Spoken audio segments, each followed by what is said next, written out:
more coming, but there's one I don't need.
The victorious Ohio State Buckeyes are with us. They have a date to play in the second round on Sunday.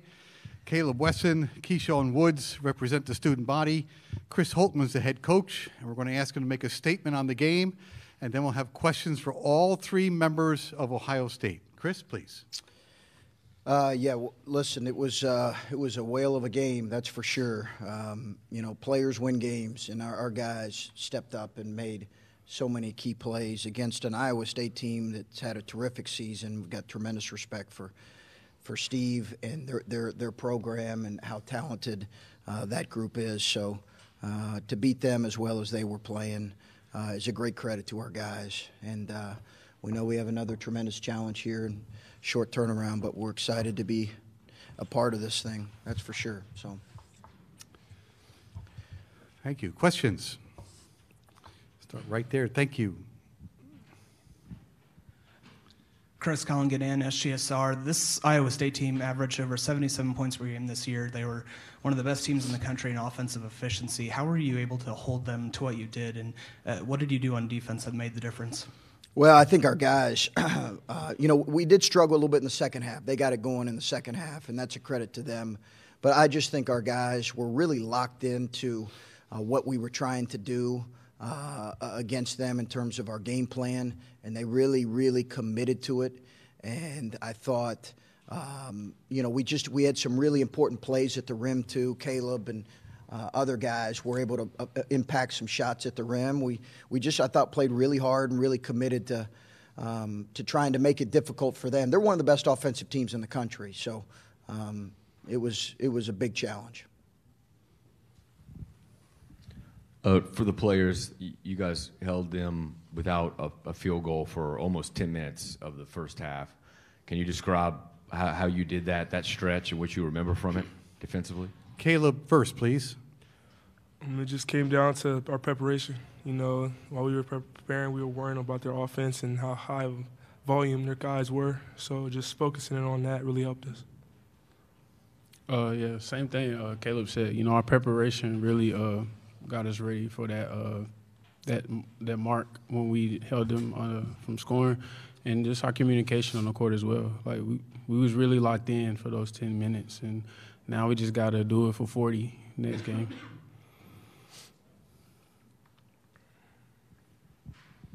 Again, Collingadan, SGSR. You guys, as a team, didn't have a made field goal for almost 3 minutes there at the end. What was the difference maker on defense to hold on to that lead? Keyshawn, you're first this time, then Caleb. We just knew we had to get stops. That's what we pride ourselves on, defense. And regardless if we're not scoring, we know that our defense travels with us. And that was the most important thing in those last 3 minutes, making sure that we was locked in and getting as many stops as possible to win the game. Yeah, like Keyshawn says, defense is you can't question it. It's something that's always going to be there. Effort's always going to be there on defense. Shots miss, shots make, but that defense is always going to be there. Chris, I know you guys were kind of sweating it out on Sunday to now be in the position you are. How does this feel? Well, yeah, I think it feels great. Obviously, you could say it validates the committee's decision, but we really felt like we had put together a really strong body of work, and that our guys had earned it. And I think that you're always concerned when you're in a situation where it's, you're on potentially that cut line, but we really did feel like our guys earned it. We knew we had a tremendous challenge with, I think this was, considered the highest of the 6 seeds potentially. I think they might have been. But again, our players, Caleb was tremendous in terms of his imposing himself. I thought that was so important for that to happen really throughout the game.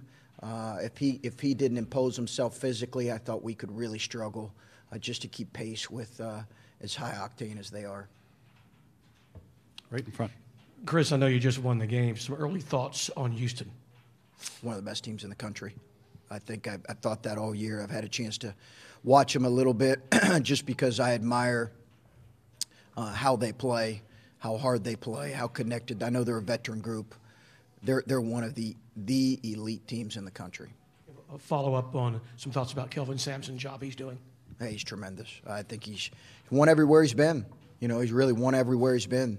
And you look at his track record, and it shouldn't be a surprise. You know, when a guy like that wins at every level, every place he's been, it shouldn't surprise anybody. He's created quite the impressive program there. Greg Eklund for AP Broadcast, and this is for Caleb. Caleb, Coach said that you imposed yourself physically down there, down low.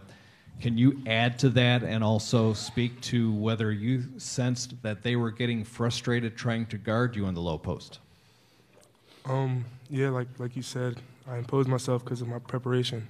You know, my coaches and my teammates, they prepare me hard every day in practice. They push me to finish shots that sometimes it's hard to finish, you know, and guys, when you have that, it just makes for easy basketball.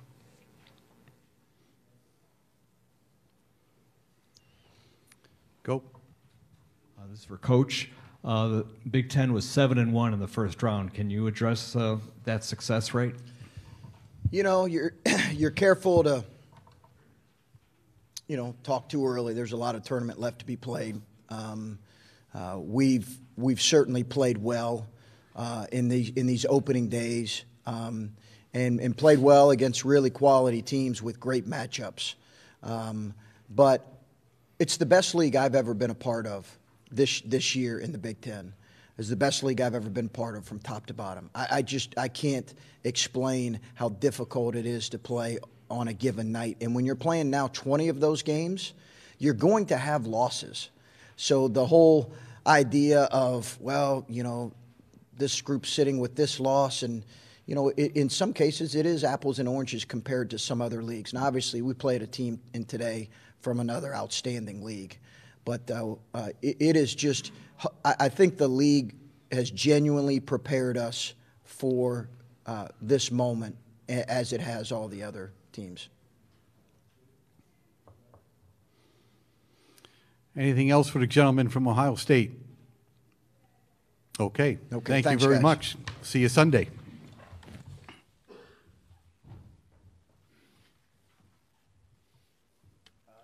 Caleb, I think it's a late game on Sunday, just FYI. I think it's like an 8:40 game. Yes, sir.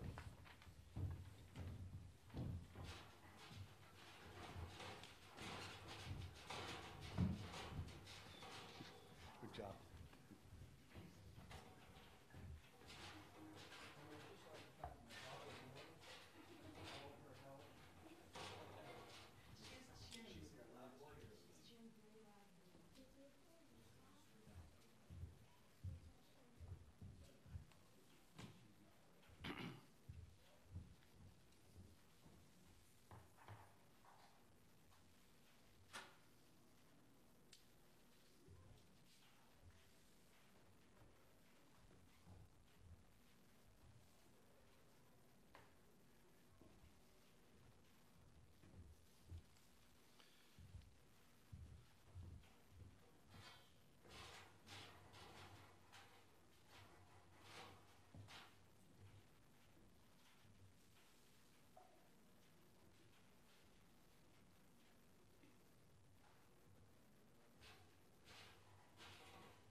Iowa State Cyclones are with us. Marielle Shayok, Cameron Laird represent the student body. Steve Prohm is going to give a statement on the game, and then we'll have questions for all three gentlemen from Iowa State. Steve, please.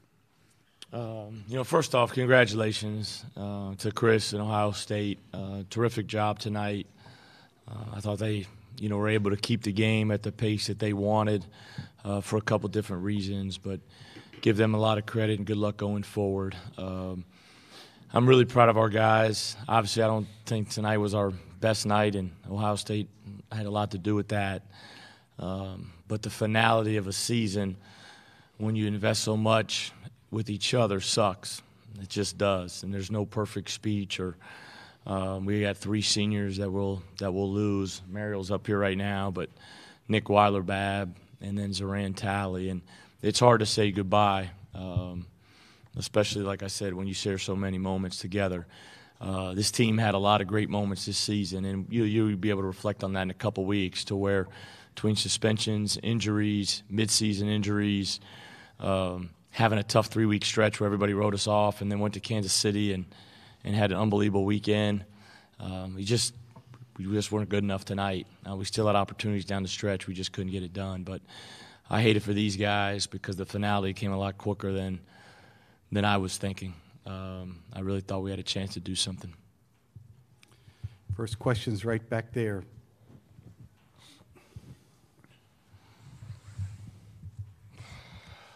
Steve, there was a point where y'all went almost 10 minutes without making a field goal in the first half. What did they do defensively that was so tough, so much of a challenge? Yeah, I mean, it was 17-13. We got down 9-2, then we got up 17-13, and I looked at one of the assistants and I said, man, we ain't scored in forever.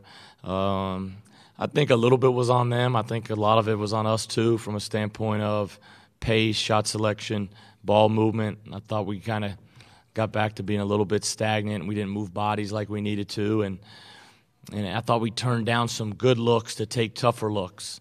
And you go back and watch the tape, you'll probably see that. And, I mean, even Merrill one time, I think you heard him say one time coming down, I should have shot the first one. I thought we had a lot of those moments. But they really did a good job of gapping us, trying to keep us in front. I mean, you could hear them saying elbows, gap.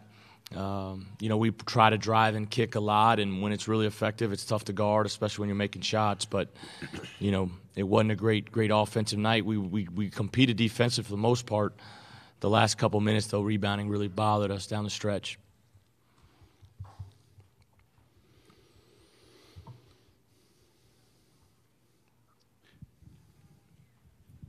Steve, you talked about hearing them. They were saying elbows, just as far as just a wide kind of. Well, elbows, gaps. I forget what his terminology was, but what he's trying to do is just, man, keep everything in front. When we drive, and we call it drive the nail. When we're driving the nail, they want to keep everything in front.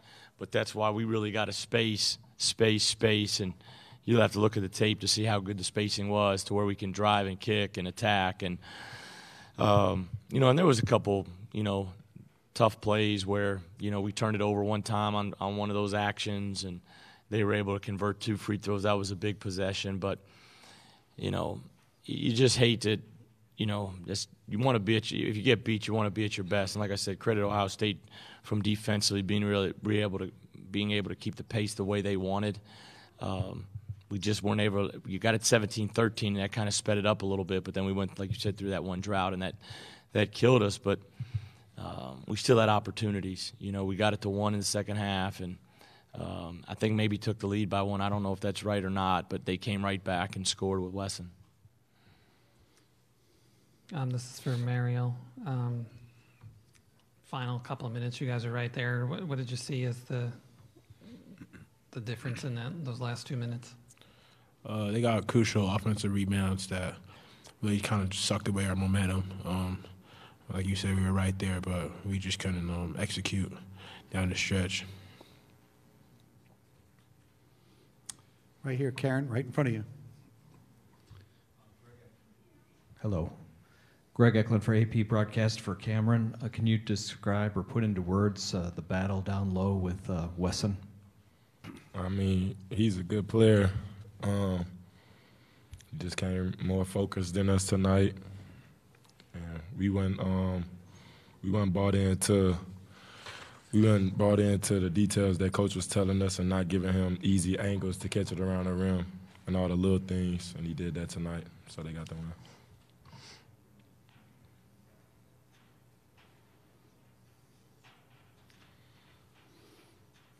Anything else for the gentleman from Iowa State? Okay, thank you very much. You are dismissed. Thanks. Good luck in the future.